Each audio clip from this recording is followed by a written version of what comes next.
All right, what's up? It's the Old Guys Pod. Now, Uncle T should be stopping by at some point in time. I don't know what he's doing. JT is here, obviously. Stats is not here this week. Boy, was that a fun show with Stats last week.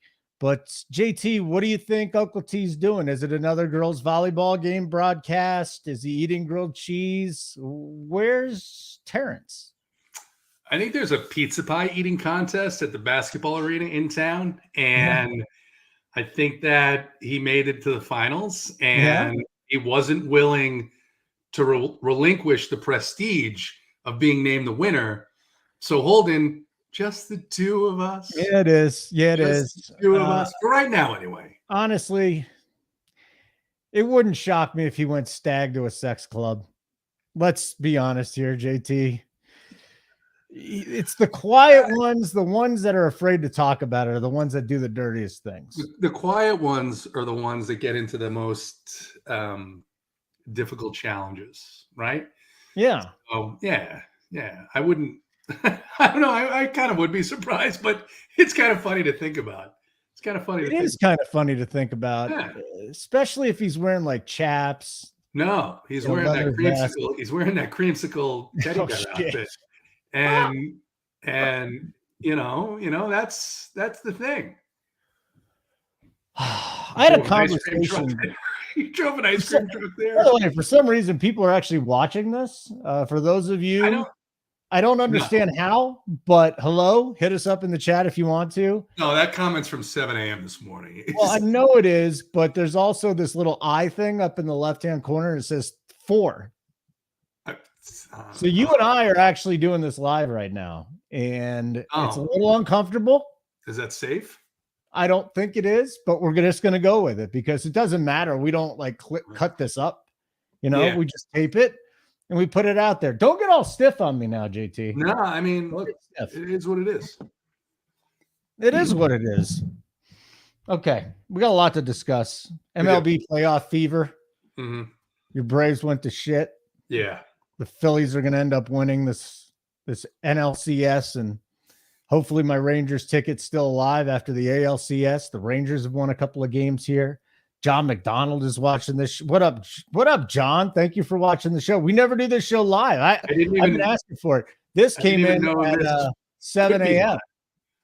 Squeak Diesel. Squeak Diesel's here. I mean, how can we not want to put on a show for our live audience? By the way, how did Squeak Diesel get his name? I must say this, JT. There is no place like this. No. We have people named Uncle T and Big T.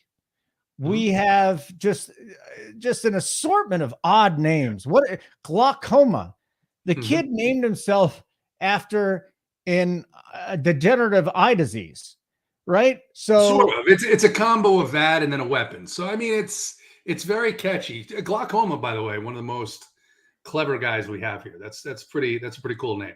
Yeah, all the other weird names are kind of they're not around here anymore, which is unfortunate because I like those. But for the most, like we got El Captain.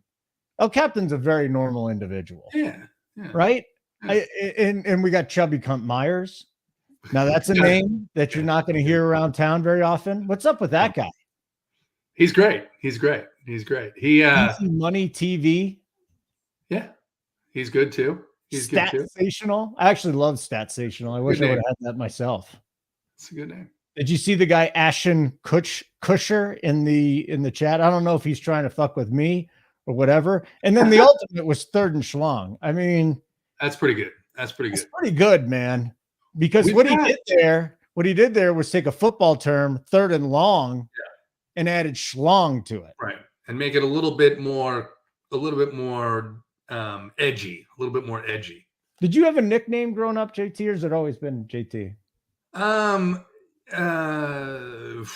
probably had lots of nicknames, some that I don't know about.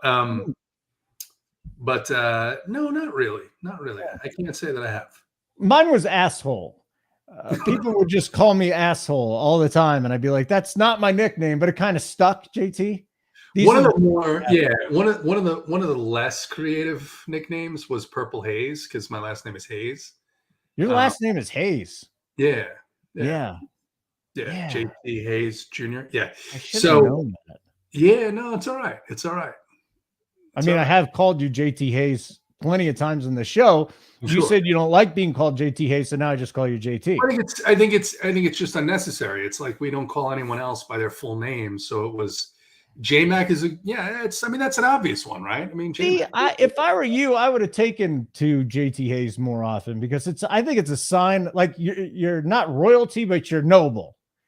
Like we're gonna call you by both Sir JT Hayes. Sir JT. We had someone who was with us for a little while who referred to everyone by this Sir. I didn't know that. Yeah.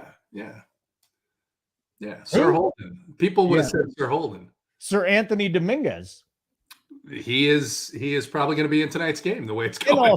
In all seriousness, what the hell happened to the Braves, JT? Look, the Phillies are a really well constructed team, especially for a short series. Mm-hmm. And when you look at, first of all, as someone who Braves season tickets, I wanted the Braves to go deep because of that, and because I root for the team. Their pitching staff was just not really adequate all year long. Forget about injuries. You look at that bullpen and compare that bullpen with Philadelphia's. Philadelphia, everyone that comes out of there, left side, right side, 98, 99, 100, able to hit inside, outside, whatnot. They are very well constructed where I think the Braves were not well constructed. So over the long season, the Braves' greatness in terms of their lineup comes out. In a short season, it's tough to get going against those arms. And credit to the Phillies pitchers, the starting pitchers, Ranger Suarez, Nola, Wheeler has just been dominant this postseason. So credit to them. I mean, they just got outplayed, and the Phillies are dangerous right now because I think, when you get to Texas, I think the way the Phillies hitting the ball, doesn't matter who's pitching. Just doesn't matter who's pitching. They're hitting the ball for power. They're being aggressive on the base pad. The one thing, Holden, that, this game started a couple of hours ago, and I was listening to some commentary today, and it was like, I expect Diamondbacks to be more aggressive. And Carroll gets on in the first inning, benefit of an error. And it wasn't even a true error. It was Trey Turner trying to make a good play, realizing who the runner was and saying, you know what? I'm going to eat this instead of throw it away. And Carroll he even got the second throw over, never attempted to take second. So I think that, to me, is a signal that the Diamondbacks are still not going to be all that aggressive. And I think that's a mistake here because the Phillies are playing well. And the Rangers are playing well too, though. And they've got a manager in Bruce Bochy. He's really turned that whole thing around. I don't think he gets enough credit, JT. He hasn't yet. And he hasn't probably because when they went into the postseason, they kind of limped into the postseason up until the last week and a half when they managed to take they didn't take the division. They lost the division to the Astros. So they get in, and then they've just been dominant ever since. But I'll tell you what, the Phillies coaching staff manager, a guy who replaced Joe Girardi last year in the middle of the season, no one's talking about this guy. No. And yet, look at them. I mean, last year to the World Series, this year they look even more dominant. I think that'll be a fun World Series. I give the edge to the Phillies. What about you? I mean, do you think that Texas is it? And if I'm not mistaken, I think the National League has home field advantage as well. Yeah, I don't worry about home field advantage in baseball. I really don't. Just saying that, if there's because if you think they're two very evenly matched teams, which I think the Phillies have a bit more of an edge than just a little bit of an edge. I actually think they have a significant advantage when it comes to the bullpen. That's what I was going to say. My big concern there is the bullpen with the Rangers, and then how Scherzer going to look. If Scherzer, which we really haven't seen in a couple of years, then all of a sudden they're in play. If they're not, it's quite possible Houston overcomes this deficit and goes.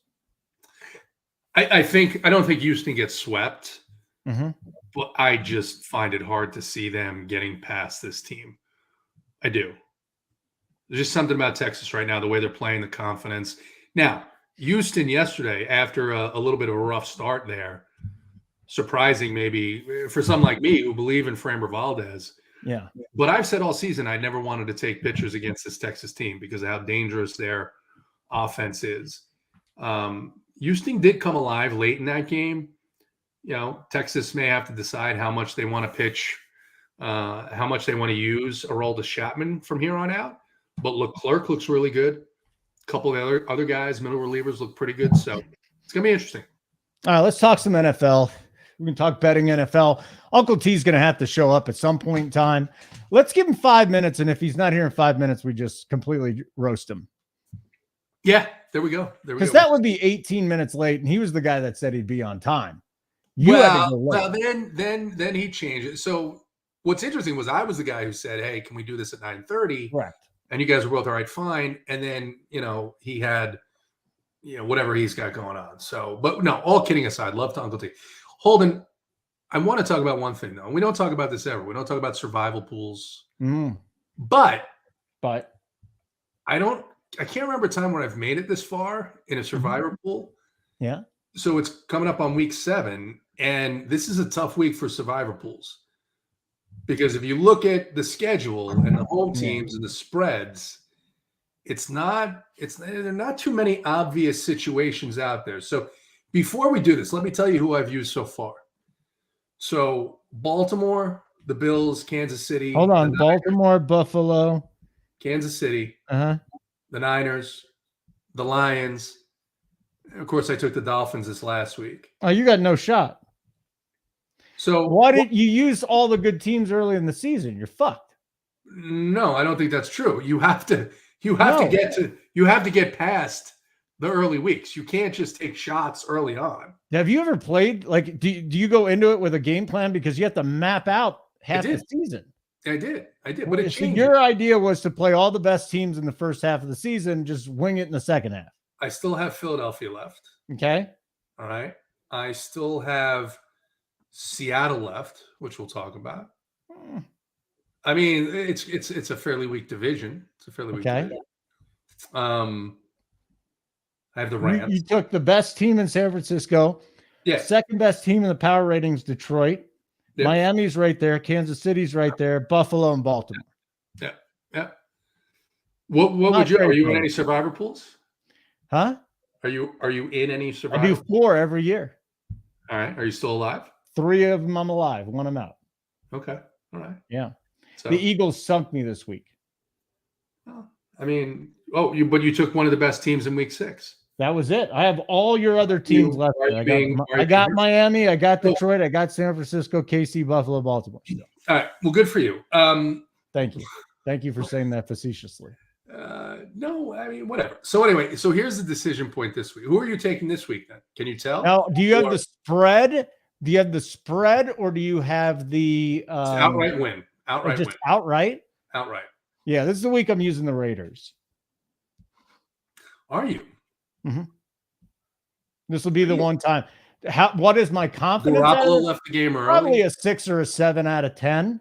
But how much money do you have invested in these things? Let's start with probably a little less than 1,000. Okay. They're $200 buy-ins. There's $800. And you're taking the Raiders may very well have a backup quarterback also. Correct. Correct. But here's the difference. Okay. The Bears were already the worst team in the National Football League. Correct? I mean, Panthers are pretty. All right. The Panthers are already the worst team in the National Football League. The Bears are the second. Correct? Yeah, and I've been following the Panthers. That's why I mapped out and I got to Detroit and Miami, and then I said, okay, week 7 is going to be the one where I think it's going to be tough. So who are the teams you're thinking of right now? Because I want to talk a little bit about. Let me go find my notes here because I was writing notes myself. Me and Stats did the stats dump today, and I saw. All right, so interested about that too. He's probably out of this game. So it's Tyson Bagent, who actually beat out PJ Walker in the preseason, the Division II all-time passing yards and touchdown passing leader. This is already a miserable team, and now you throw in Tyson Bagent into the mix with a banged-up backfield. Mm-hmm. Yeah, the Raiders are at the top of my list right now. No matter how uncomfortable it is taking a mediocre team on the road. And I haven't used the Browns. Again, I like taking home teams with a nice spread. The Browns are going to be in the mix. The Browns are a good football team defensively. Well, you're comfortable with PJ Walker? I'm comfortable with their defense. Yeah. That's what I'm comfortable with. You do get Minshew. But I also will say this. I don't like taking teams coming off emotional wins. Yeah. We've seen it all season long, right? We saw the Cowboys coming off emotional win. We saw the Dolphins. We saw the Bills, and they all go down the next week. And that was a massive win for the Browns. Now, that's narrative stuff. That's not just number stuff. But that's real. That's real in terms of you see the scenes from their locker room and them talking about nobody gave us a chance, blah, blah, blah. And they go out and they probably do things that they normally wouldn't do during the season. They had a couple of drinks, whatever it is, big dinner. Maybe, I don't know. Yeah, I don't know enough. I mean, look, Stefanski, his team, they haven't shown like they keep them ready to play every week, right? In the last couple of years. So I think that's a legitimate concern. The Seahawks and the Bills will be the chalk this week. Yeah, I kind of I can't use the Bills, and that's fine because they didn't look very good at home, and there's some issues maybe with Josh Allen's arm, even though he's expected to play. He's fine. Patriots are bad, obviously. I like the Seahawks. Yep, you should. I can get a little bit behind the Raiders, but if Garoppolo's out, now you've got a West Coast team going into Chicago if there's weather. Yeah. Oh, it's uncomfortable. It is very uncomfortable. And you know what this does, Holden, at least for me, because I was thinking about this yesterday as I'm looking over the list. I'm like, it kind of brings you back to what you think of these coaches, because I'm like, wow, the Rams are in a good spot against the Steelers defense, but I hate picking on Mike Tomlin because he'll surprise you. He gets his team ready to play, even if he's got less talent. I'm not touching Buccaneers, Falcons.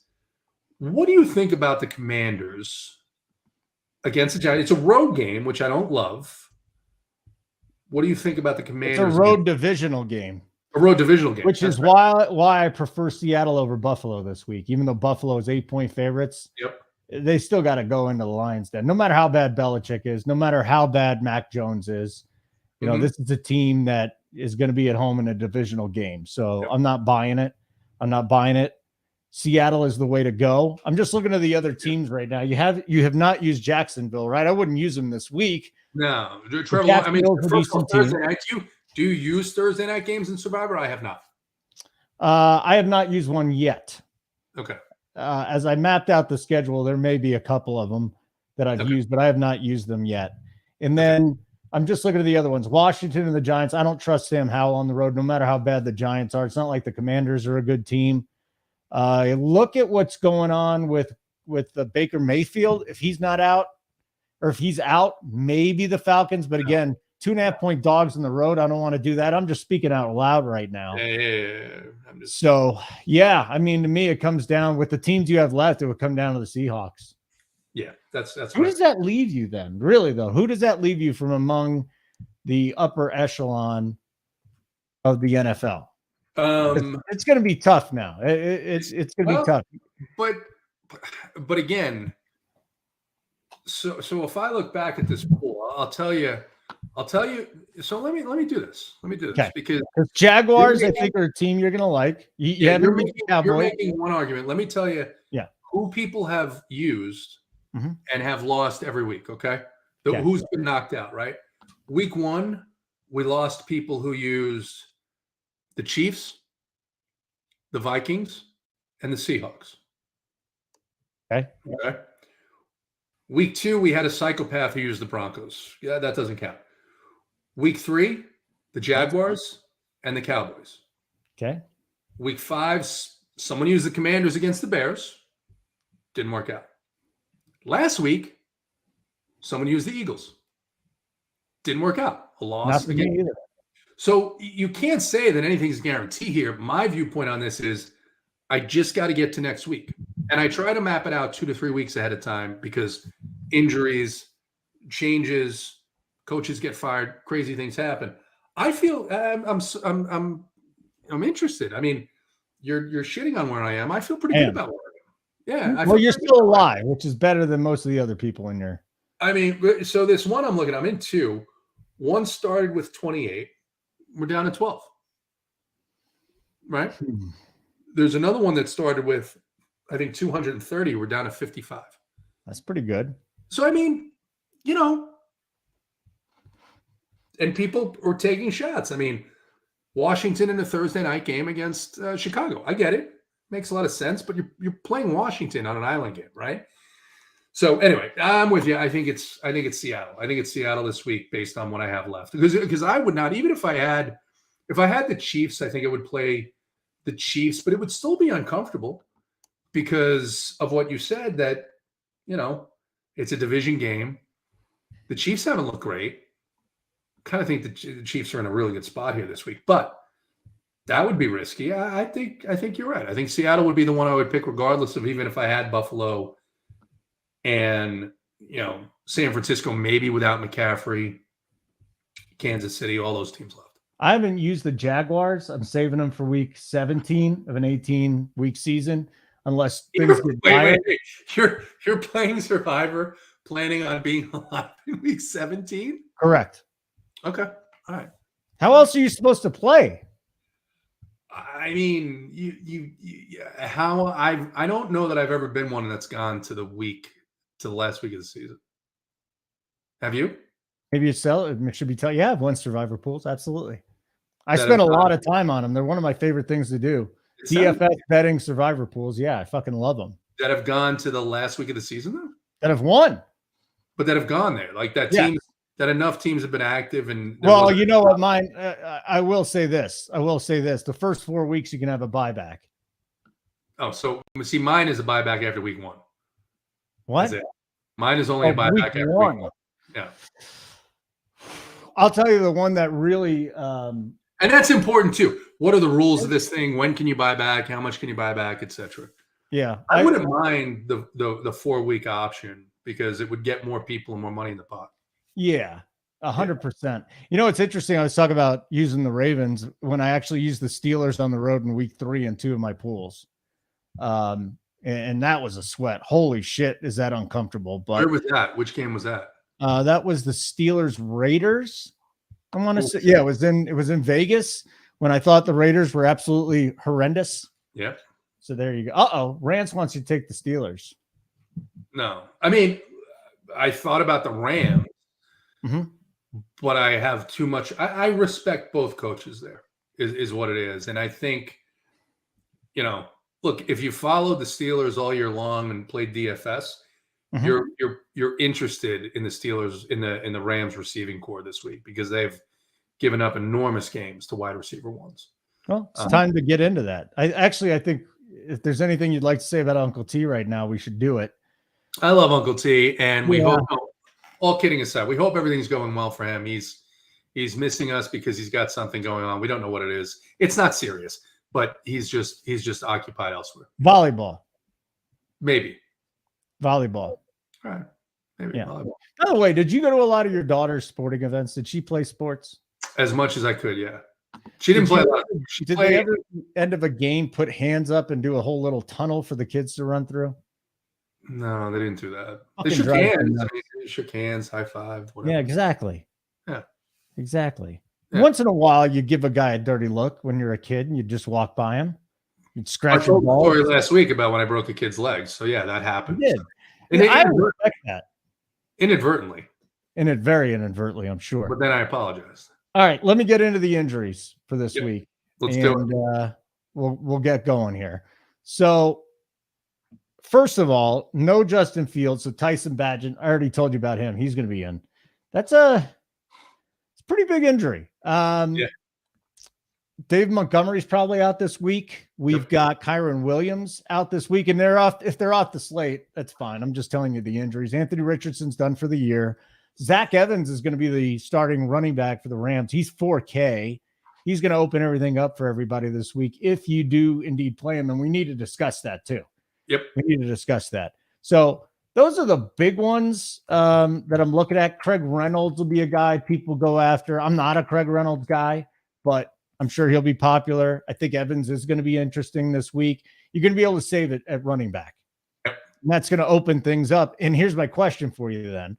How do you do on those weeks where there's free squares or multiple free squares? Does that bring the field back down to us, or does the field come up to us? I mean, we can look at this past week as an example, right? We had Chuba Hubbard at 4,300. You had Deontay Foreman, who a lot of people talked up at 4,400, who I played a lot of, even though it wasn't until like Sunday morning that I decided I was going to play him. And in fact, I looked back at one of the builds that I had just written down on paper, and I ended up with none of. And I'm a little bit annoyed, but I think that's a decision that you have to make and stick to one way or the other. Because this week I kind of hedged, and it didn't go real well. I do have a little blast from the past for you. The Rams did sign Darrell Henderson back. The Rams did? Yeah. Well, that's the thing. It will not be a lock. You talked about the Rams 4K guy. It seems to me, based on what they're doing and the coach speak out of McVay, that 4 guys could be in the mix. And again, with how bad the Steelers have been against wide receivers, this could be just a Matthew Stafford open it up game. And I ran a bunch of doubles with Stafford and Puka and Cooper Kupp, and it didn't work out in those lineups, obviously. Stafford was okay just because no quarterback really separated themselves, unless you played Jared Goff, who was like 3% owned, which was a great play. But, this may be non-divisional game, Steelers, Rams. Maybe this one, the Rams put up a bunch of points and it's all through the air. One way to look at it. Okay. You want to go game by game this week, which I'm fine with. Just go game. Yeah, just because. Talk about it. Yeah. Tuesday, we got baseball playoffs. No Uncle T.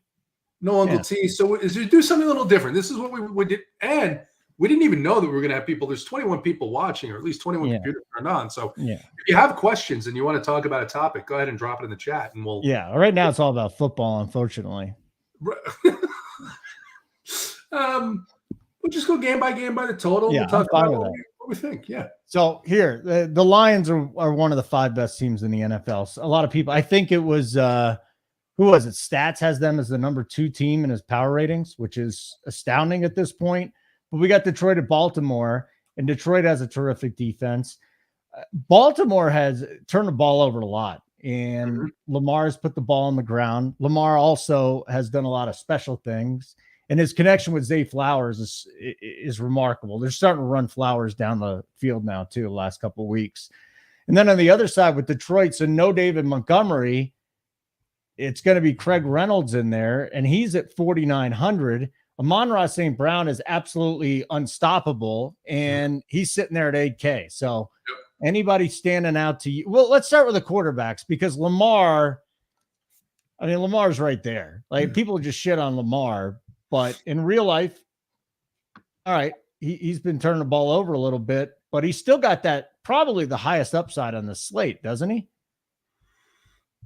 I don't know about against this defense if there's upside, but considering the slate, if you consider the quarterback and the offensive line that the Lions just took on, you'd have to say the Ravens are an upgrade. Now, here's the thing about the Ravens. I keep waiting. We talked about this before the season, right? Todd Monken. I'm buying into Todd Monken. It's been a slow ramp up. We'll see, when it actually gets going here. But this is one of those games, Holden. It opened at 48. It's now down to 42. If what I'm looking at is correct.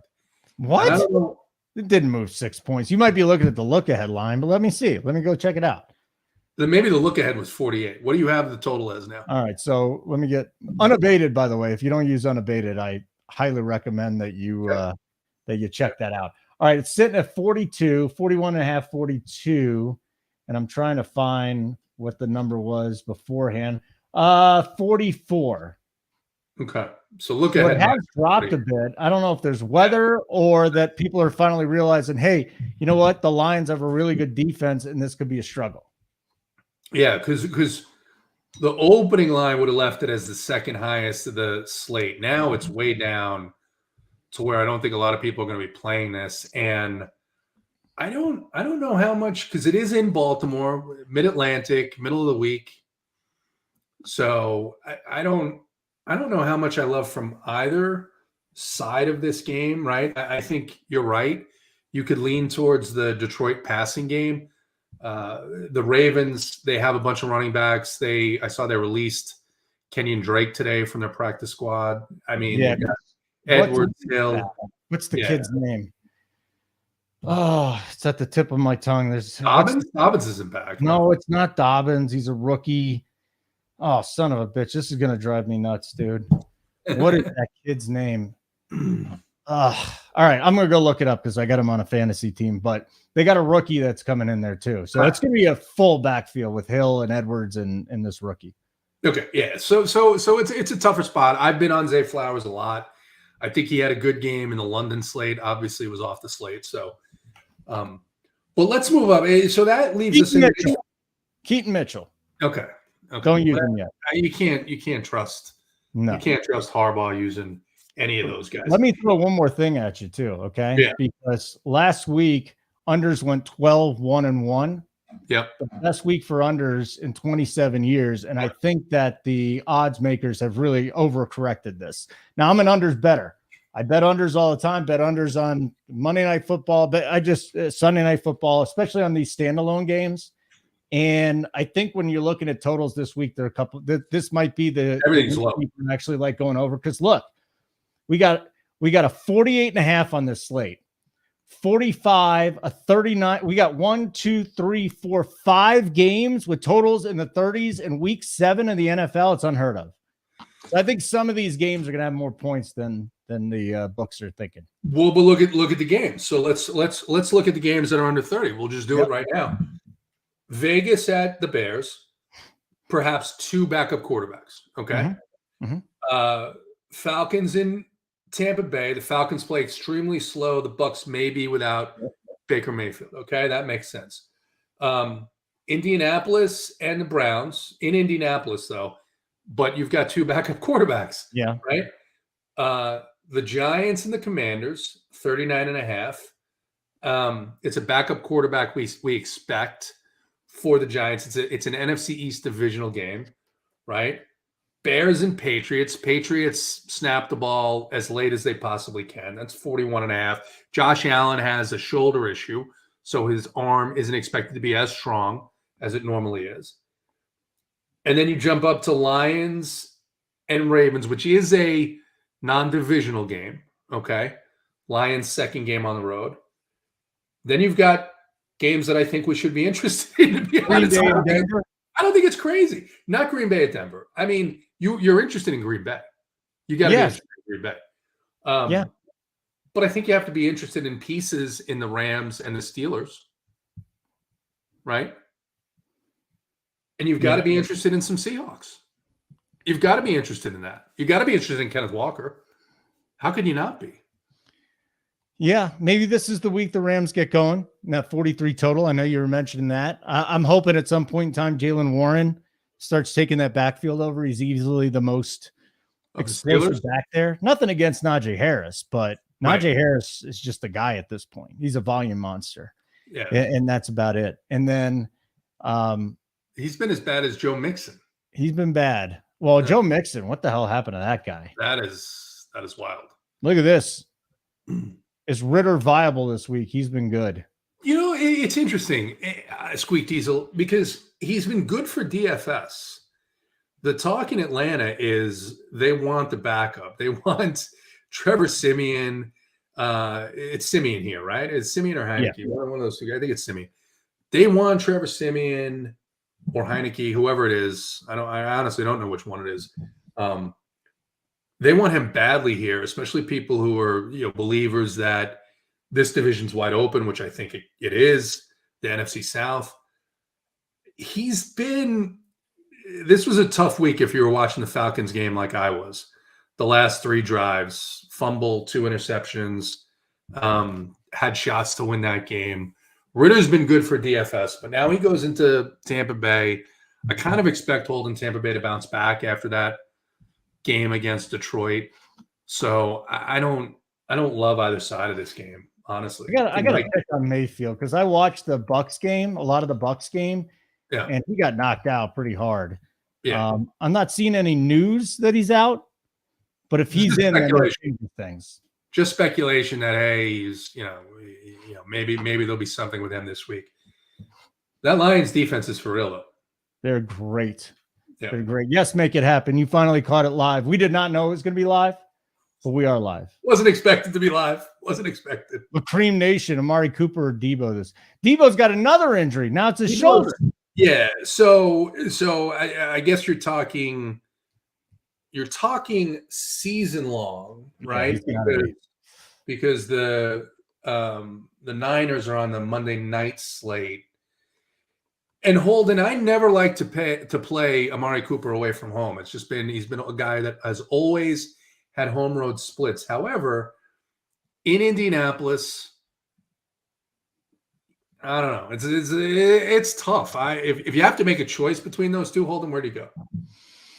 Probably Debo Samuel if he plays. But the problem is that you got to wait till Monday to see if he plays. Yeah. So sorry, I can help you with that. And it's dependent too on whether or not McCaffrey plays. Right? I mean, there's a couple of guys there. Because you would be more season long. Do you play season long? I have one season long team. I got two. I've been in one for 20 years, and the other one I started a RPS league, and that's it. Yeah. But I mean, if you're playing season long, you're gonna have to wait until the weekend, maybe even Sunday, to understand who might be playing. And with Shanahan, Holden, you're not gonna know until Monday. You might not know until game time who's gonna be active for that game. Because the point I would make is if McCaffrey's out, you're a lot more interested in Debo Samuel. All right, so let's get to our next game. Vegas, Chicago. Brandon Jacobs is probably going to be chalk at 7,400. I don't think there's any question in that. I'm not going back to Foreman. Devontae Adams has not been utilized. I do wonder how much it is his shoulder that he just can't get going. But, 9 targets combined the last 2 weeks. That's not good. Jacoby Myers. Hoyer came in last week.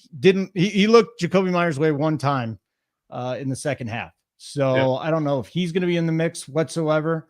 Cole Kmet, who knows with this kid, though? I mean, again, we don't know much about Badgett besides for the fact that he was good in 1AA.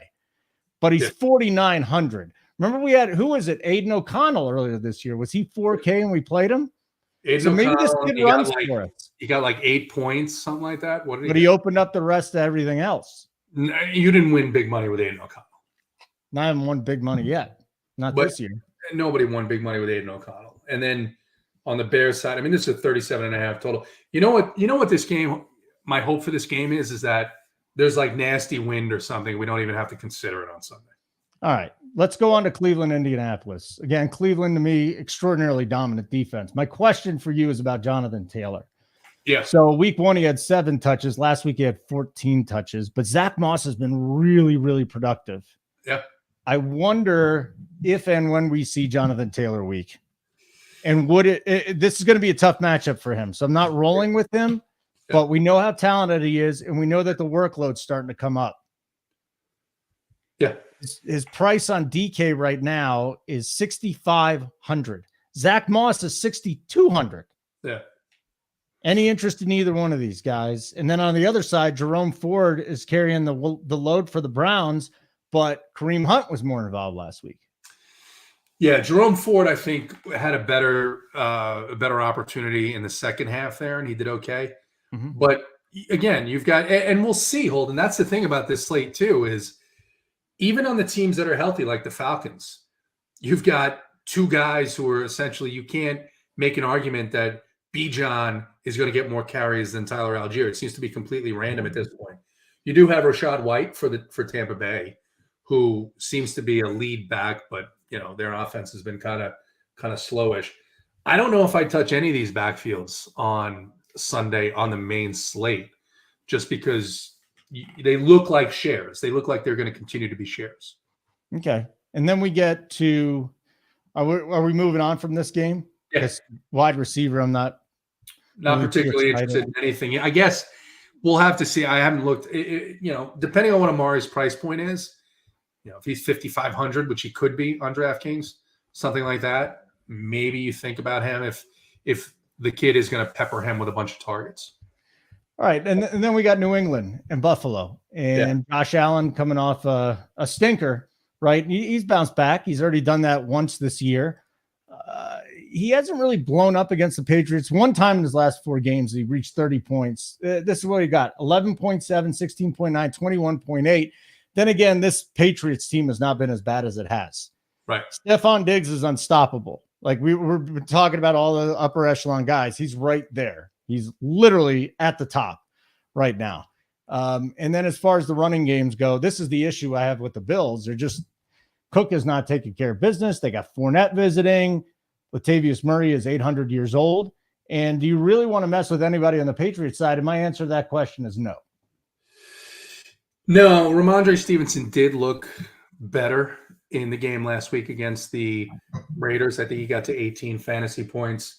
Again, there's some news about or rumors about Josh Allen's shoulder being an issue, maybe a little bit of arm strength sapped. But again, you bring up a good point. Latavius Murray is getting involved for some reason, so it's a split there as well. Austin Malone says hearing a lot about Cooper in first looks for pass. No, someone asked a question about Cooper, and we talked about how all things being equal, if we knew Deebo Samuel was playing, we would play Deebo. And then we were talking about who we liked in the Indianapolis-Cleveland game, which is really not much. And so we mentioned maybe Cooper. It's not a lot of talk about him. Trust us. All right, so there's another shit game we move on from. Yeah. Maybe a piece or two from Buffalo, and that'd be about it. Washington and the Giants. Sam Howell. I bet you his name's brought up this week. Sam Howell facing a Giants defense that looked really good against the Bills. But again, it's not a good team. Brian Daboll basically lost the game for the Giants. I don't care what anybody says. You don't allow Tyrod Taylor to audible right at the goal line. And then he made some other mistake in the second half. But divisional game. Yep. Don't know if it's going to be Daniel Jones or Tyrod Taylor. But if it is Ty God, I mean, what are you getting? 12 points for 5,100? I'm not taking that. So Saquon looks to be in a good spot. Maybe Brian Robinson Jr. I'm not thrilled about any of the wide receivers here. Maybe a little Wan'Dale Robinson, but you really never know who the guy is to step up from there. So what are we left with? I don't want Washington and the Giants. Maybe a piece of Sam Howell and Curtis Samuel, but that doesn't excite me. So Daboll came from the Bills, so he knows that organization and system fairly well. I'm going to discount the defensive performance by the Giants against the Bills, and I'm going to go with Brian Robinson as the guy that I am most interested in from this game. Okay. I think of all the guys we've talked about so far, Lamar Jackson's my guy, even in a tough matchup. But that's just so far. Okay. We got more games to get to. Okay. I don't think Uncle T's showing up, by the way. No, I think he's stuck. He said he was probably he's probably not going to make it. By the way, 27 people, go ahead, just hit the like button if there's a like button. If there isn't, then there isn't. But it's a free show, right? That's fine. I'm going to be honest with you. The show needs 3. We need 3. I love working with. We need 3. There's something about the camaraderie we have with 3, because usually 2 of us gang up on the other one, and we're not even ganging up on Uncle T. We can't do it. He's like not there to fight back. No. Right. But also, we're not used to it. Like if we scheme this out for a 2-man pod, it would be much more, in sync than it is. I think it's fine, actually. I think it's fine. Desmond Ridder, Baker Mayfield, Atlanta, Tampa Bay. Bijan has got to be in play here. We got a full-on committee in the backfield for the Bucs, so I don't want to mess with that. Mike Evans is always in play in a tournament. Drake London has had a few games. I don't know if you could trust Drake London again. He's at least arisen from the dead with a 24 spot last week. Kyle Pitts and Jonnu Smith. Hey, Pitts has had 2 really good weeks, hasn't he? Yeah. And Jonnu remains involved. This is a really interesting 3 straight double-digit performances for Jonnu. Are both of the tight ends in play for Atlanta, or is that just a fade spot because they're sharing it? I think it ends here. Dome team going outside. Bucks got embarrassed by the Lions. I don't love this game. And Bijan, I've played Bijan each of the last 2 weeks. Thank God the week before he got into the end zone. Otherwise, he would have had like 8. Last week, he ended up around 11 or 12 fantasy points. it's just not condensed enough. What has condensed, Holden, at least somewhat, is the targets for London, for Pitts, for Smith. But the Falcons still keep involving Kadarius Hodge. They had a bunch of plays for Mac Hollins. It's just a 38.5 total. I can't get excited about this. I think you are. I think you're looking at the Tampa wide receivers. AJ Terrell has been really, really good. I think he'll get Evans, so maybe this is a spot to target Godwin, and hopefully we get him a little bit under ownership. What a wacky week this is as we talk this out here, because I've looked at the slate. I haven't talked the slate out. Mm-hmm. Pittsburgh and the Rams. Now, from a fantasy perspective, Pittsburgh's given up a ton of points to quarterbacks. They also have a great pass rush. They're coming off the bye. On the other side, they're getting Freiermuth back. This will be interesting because you mentioned Stafford, right? And he really hasn't had that blow-up week quite yet. Then on the other side, the running game, if you want to save money, that's fine, and go down to Evans, to Zach Evans. Now that Darrell Henderson's getting signed, that legitimately scares me a little bit about his prospects. Cooper Kupp's in play every single week. Here's the question. Do you go back to Puka? Was last week just an aberration? He still got targeted 7 times. He just didn't have any big gains, and he didn't get in the box. Yeah. Question about Evans, or I guess the point about Evans. Who are you trying to play that you need to save money on this slate? And we're almost through the end of the slate, and there's not a lot to spend. I mean, so I think you take the 44 total. I think maybe you can bring it back with a George Pickens. Okay. I think you can play Pickens. They're targeting him a lot. The other thing that the Steelers have finally started to do is move Pickens around the way that good teams move their receivers around, so that coverage isn't always the same place. But I think you like Cooper Kupp. This backfield committee in LA reminds me of the way it was a couple of years ago, where you just completely discount that and you look at the quarterback and you look at the receivers, and Higbee just isn't involved in this offense because of all the targets going to Kupp and Puka Nacua. All right, so here we go. Process of elimination. We got rid of that game. Arizona, Seattle. Now, Geno has been a bit of a disappointment. I thought he'd have a much better game against the Bills last week. He's hit 20 points one time. That was at Detroit. That was a trailing game script. He's not really healthy. On the other side, you got Josh Dobbs at 5,300. If you're happy with a 12 spot at 5,300, that's fine. Kenneth Walker is my favorite play of the week, but I'm sure he's going to be a very favorite play of a lot of people. DeMarcado led the Arizona backfield in touches. I wonder if Keontae Ingram takes a little bit more of that now that we're a week into what he's doing. Take a good guess between Metcalf and Lockett, but we are starting to see JSN, Smith and Jigba, getting a little more work. He was very close to a big day last week. He got targeted. Let me see how many targets he had. 8 last game, 5 targets, 4 catches, 5 targets. The question is, are they going to have to throw a lot? And then as far as the tight ends, everybody's going to say, hey, play Zach Ertz every week. I don't know. He's not moving the needle for me. So to me, it's Kenny Walker and then a bunch of other shit. How about you? Yeah, Kenneth Walker. I played Kenneth Walker a lot last week. Matchup, really good matchup. And we're back to the pre-Geno days where Pete Carroll had a reliable running back. He feels like he has that in Kenneth Walker. Kenneth Walker's been that. And it feels to me the same type of situation where last week Raheem Mostert was kind of like the no-brainer play. And his ownership projection was like 40%. And in many contests, a higher dollar, he was higher owned. But in like the main Millie, he was only 24% owned. Like Kenneth Walker is in a spot where running backs have dominated all season long. And this is a team in Seattle that wants to run first. So I'm really not going to think about the ownership too much, and I'm going to play Kenny Walker. I think you can play Geno. I think you can play one of his receivers, but I think Walker's probably the guy here. And then on the other side, it's a pretty condensed chart outside of the backfield. You've got Hollywood Brown, Michael Wilson, and Ertz, but also at that backfield, you've got Rondale Moore getting targets too. Touches out of the backfield. So you did see Charbonnet on the field on Sunday, But I think that's because this is a question about Austin Malone. You did see him on the field, but that's because Seattle was running against Cincinnati. Holden, to your point, maybe there's something with Geno, or in my opinion, this is the way Pete Carroll likes to play. Remember all the talk about let Russ cook, and he never let Russ cook because he really, what he wanted to do was let the clock wind. Kenneth Walker is a guy that lets him run the game much more quickly. Yeah. And listen, he got 4 touches last week, Charbonnet did. So I don't really know about the workload increasing for him unless it's a blowout. Yeah. Right. So far, here's the pool I have. Do you like Josh Jacobs, yay or nay?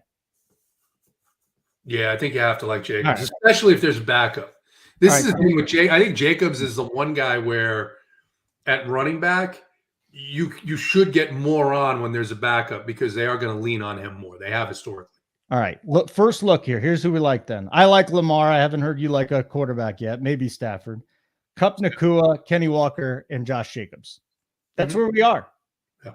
Early in the week. Again, the Evans thing will unfold. We got to see if Darrell Henderson's going to be immediately involved. If he is, how involved is he going to be? So, I like Brian, wait, hold on. Yeah, I like Brian Robinson for Washington. And I mentioned Godwin for the Bucs. Okay, good. 2 games left, actually. Green Bay, Denver. So this will be the game that everybody goes to. Jordan Love is only 5,800.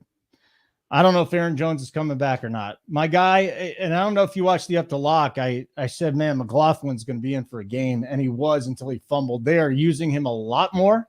Now, it is a 3-headed backfield, but he's really dynamic, and he's kind of like just a big play threat. So if you did want to go to somebody that's really not going to get a lot of ownership, McLaughlin's there. The problem is, and he's had 18 and 19 point games, is the ceiling going to be there to completely go off? Maybe, maybe not. Wide receiver, Christian Watson in a great spot. My question for you is Romeo Doubs. What happened in his last game? He had 4 targets, 1 catch, and I'm starting to wonder if now Watson's back to a point to where he can just be the target monster and Doubs takes the back seat. Or was that a 1-game aberration? No, I think Watson is the target guy there. And then I think you've got a bunch of guys competing for targets. There's Doubs. There's the rookie. His name doesn't come to mind. He had a couple of touchdowns against the Falcons when they played here in Atlanta because I played him. Is that Reed? Is it Reed? Yeah. Jaden Reed? Yeah, Jaden Reed. Okay. So he's in the mix. You've got Doubs in the mix. Then you've got Musgraves, the tight end, in the mix, right? So I think it's Watson. I do like Jordan Love here. McLaughlin he doesn't look the same way. I'm going to use a comparison that's a bad comparison, but it's kind of like watching the Miami backfield and seeing Devon Achane, and then watching this backfield and seeing McLaughlin. That's how much better he looks than everybody else in Denver's backfield. Yeah. Does that make sense? He's not the same type of explosive, but he just looks that much better than anybody else in Denver's backfield. So I think in multi-entry, he's fine to take shots on because this is a team that you can run on, especially if they get down. Maybe the passes will be there too out of the backfield. And he is an explosive. He looks like he can be an explosive big play guy. If Aaron Jones is out again, would you entertain the thought of A.J. Dillon? I think you have to against the Denver defense, but it's easier on a 1-game slate, right? I think it was the 1-game slate, the showdown slate, where he did really well. Yes. But then again, this is a weak slate. Good luck finding someone from Denver. Maybe Cortland Sutton, maybe Jerry Jeudy, but these guys are just so inconsistent. Maybe just play Green Bay's defense at low ownership, and Well, speaking of defense, let's get to our last game then. And by the way, again, hit us up with questions about anything, football, life, anything you want to talk about. We'll probably answer it. Chargers, Chiefs. So Brandon Staley somehow still has a job. It's absolutely fascinating. Did you see him trying to grow out? He's grown out his facial hair because everyone said he was too young. So now instead of the too young guy, he's growing into the job. He looks like the too young guy who's really incompetent. Yeah, and it's too bad because all the numbers guys were like, hey, He's going to change the game. Yeah. Well, great idea. Execution couldn't be worse. Yep. That's kind of how I'm looking at it right now. But we got the Chargers at the Chiefs. The Chiefs defense has climbed into, I would say, a top 10 defense, no question, maybe better than that. Mahomes has not gotten going.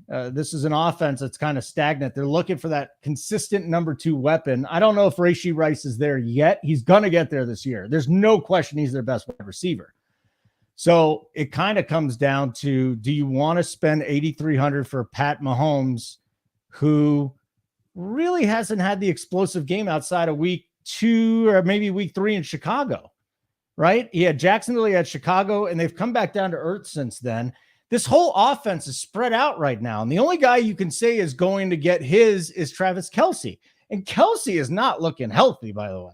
This is 2 straight weeks. He's limping around, but he's still got to be big in this one. So let's start with the Kansas City side. Do you feel comfortable enough running out Mahomes? Do you feel comfortable enough running out Rashee Rice on the Chiefs side? And what about Pacheco? Rashee Rice is a guy that a lot of people want to have happen, and I understand that the target share is there, the opportunity is there. He hasn't done a whole lot with it, but you're right. It's still a very spread out offense.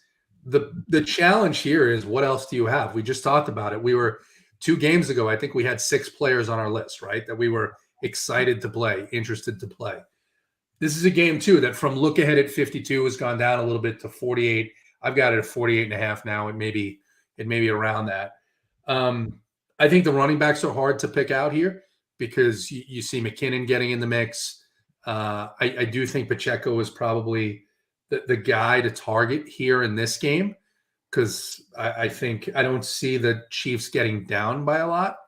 And then you look at Kelce and his price. The challenge is the dearth of options at tight end. I guess if you're going to look to other pieces, you're going to look to who? You look to Mark Andrews. You talked about Ertz. You've got, I guess, Musgraves at Green Bay, right? You mentioned the Atlanta guys. Laporta, if he's, we feel he's a little bit healthier here in this matchup. I mean, Darren Waller against the Redskins, not the Redskins, the Commanders, excuse me. Darren Waller against the Commanders. But I don't know. It's not all that exciting. And then you've got Kmet, like you mentioned. So it's a really weak, most slates are weak tight end slates. But now you've got a guy who could dominate target share, who will dominate target share, regardless of the price. He's easily the best played tight end on the slate. Question is he worth it? And it depends on roster construction, which honestly we won't know about until Friday. Yeah, Pacheco to me is an RB2. He's fine as your RB2. The Chargers had issues against Tennessee and Minnesota against the run. They did shut down Jacobs, and then Tony Pollard had the big catch last night, but he really didn't get a lot done on the ground. So that leaves that brings us to Herbert. Herbert, Josh Allen, Josh Palmer has looked really, really good coming in for Mike Williams. Yeah. And then there's Eckler, who didn't have a smash game last week, and he's the highest priced running back on the slate. He's 8,600. He's going to get a ton of work, a ton of volume. I'm surprised I didn't use him in the passing game a little bit more, but I guess he had 6 targets, so I shouldn't be that surprised about it. What about what about this Chargers offense against a really good Chiefs defense? We haven't been able to say this for a while, at least the beginning of the year. You're paying a lot for him, but it's also a guy that if he doesn't have the highest ceiling on this slate, he's right up there. Look, probably a little bit of a biased reaction to their performance against the Cowboys last night. Yeah. It is a short week for the Chargers going into Kansas City. That was Eckler's first game after missing a couple of weeks on the injured list. I assume they'll make corrections. I think in order, if you're playing Eckler, you're playing him for the 10, 12, 14 target game and hoping that he just gets those and he gets 50 yards rushing, he gets in the box, he gets, 8 catches for 60 yards, something like that, right? You're playing for volume, and he can do that. And you don't have a lot of competition at the running back position. That's the thing with these plays in this game. They're going to be super popular, right? And they're going to be that way because of the because of the total of the game and because of the fact that you've got these condensed pieces in the offense. The Eagles are the style. I love it if Eagles Dolphins were on this slate, we'd be having a much different conversation. Rams, but they're not. Obviously. And then McKinnon, could he be sneaky? He's averaging 3 touches a game. That being said, if you're playing 150s, it's a spread out offense. So it could be a McKinnon game, but I'm not going to count on that. Kelsey Pacheco stacked without Mahomes. Yeah, that is interesting. I don't know what the correlation is going to do to you. And yes, Rance, the Eagles are the stack, but they're on Monday. So you got to play the big slate. Or Sunday. It's Sunday, right? Yeah, Sunday. Chiefs defense better than their offense. I mean, I don't know. I don't know if I would go that performance-wise so far, yes. What I would say is the Chiefs defense is a lot better than we've seen it in a long, long time. So where does that leave us in this game? Kelsey? Look, I think Kelsey's just looking at the slate like we just did, right? I think Kelsey's the highest owned and probably best tight end play. Maybe that means Andrews is a good play at a little bit lower cost, and I would expect lower ownership. Who do you want to play against this Chiefs defense right now? Because the other thing to consider, right? Let's go back and look at the last couple of games the Chiefs have played. So Minnesota without Justin Jefferson, right? The Jets with Zach Wilson, and then they did stymie Jacksonville at home. So it isn't like they've played the Eagles and they've played the Niners or they've played the Bills, right? So if you take that all into account, play devil's advocate here, maybe Justin Herbert can have a get-right game in this divisional matchup. You made the case, though, short week, everything else that's going on, right? That's the counter argument. I mean, it's not. This isn't a clear spot by any means for either team. You like Mahomes, yay or nay? Yeah, I think you do like Mahomes here. Herbert? Not as much. Eckler?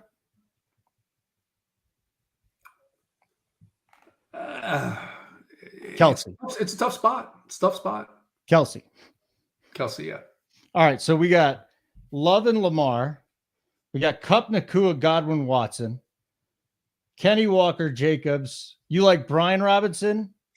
I like Brian. Brian. And then Kelsey.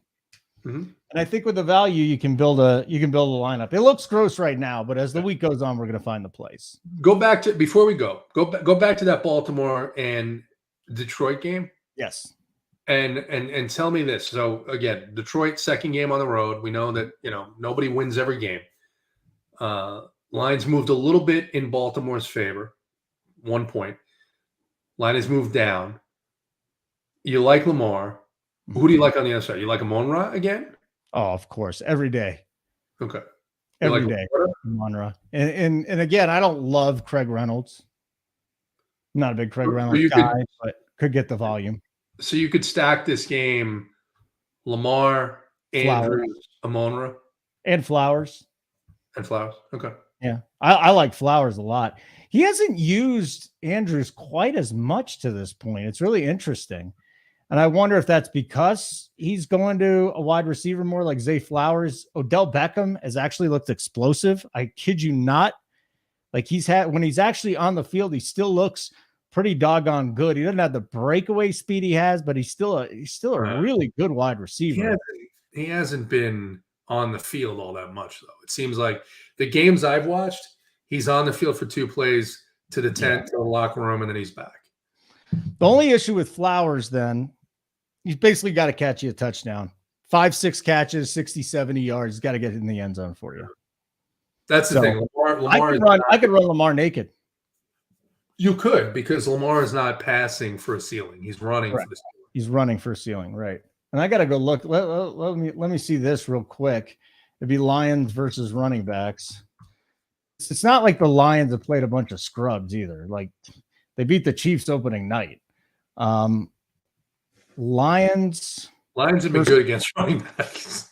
Yeah, they've been good against running backs. They've been good. So quarterbacks really haven't run that much for him either. Mahomes ran for 45, and since then, but then Bryce Young, Love, Ritter, Geno, these aren't guys that really stand out, and Baker Mayfield. So this will be the second running quarterback and the best running quarterback that they've had yet. Kelsey and Keenan, thoughts on a sprinkle? Of course, Keenan Allen is just a vacuum right now. He's gonna get a ton of targets, Keenan. Remember when Keenan Allen was injured all the time? Yeah. It's not it anymore. No, now it's everybody else. Now it's everybody else. Yep. All right, buddy. We're done. Sweet. Hopefully Uncle T is fine. Yep. To the 47 people watching, thank you for hopping into the YouTube channel. Yeah, because we weren't supposed to be live. Yep. Like, I can't even believe people found this show. We usually tape it. So we'll find out about Uncle T. You know, he almost died earlier this year. Hopefully he'll be here tomorrow and next week. He did have that life-altering surgery. I'll leave you with that, JT. He's JT. I'm Holden. Keep running pure. It's the Old Guys Pod.